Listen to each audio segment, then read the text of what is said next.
देखो क्वेश्चन क्या कर रहा है, ठीक है। 4.5 का 40 नंबर क्वेश्चन कर रहा है, दो संख्याओं के वर्गों का अंतर 180 है।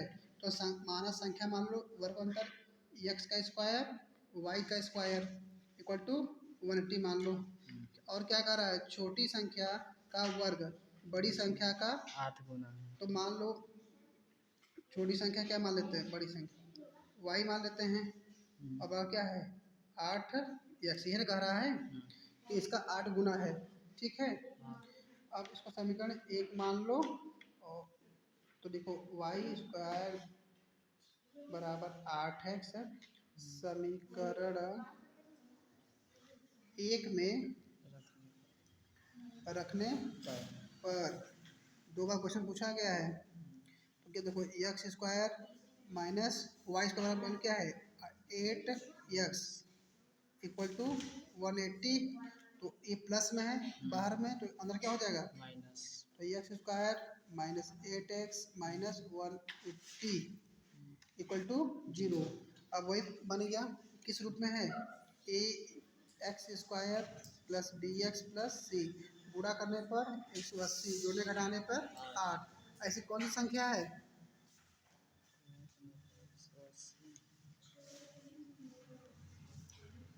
18 दहा में 180, 18 माइनस 10 8, ठीक है।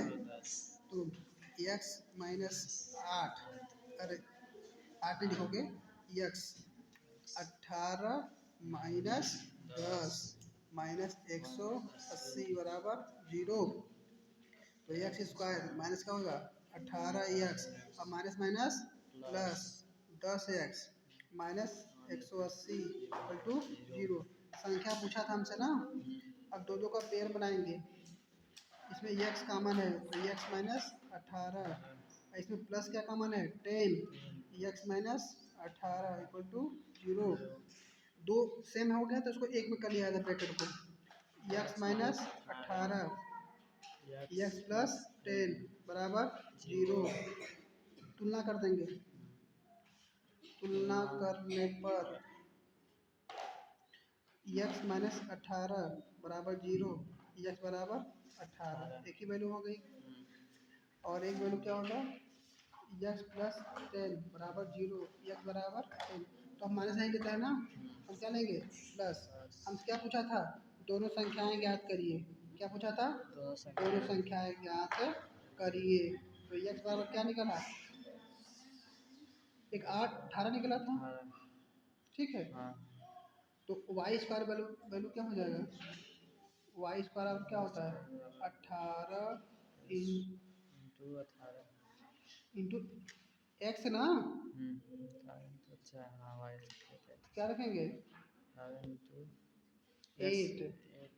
तो y बराबर फैक्टर बना दो 18 इंटू 8, फैक्टर बना दो क्या बनेगा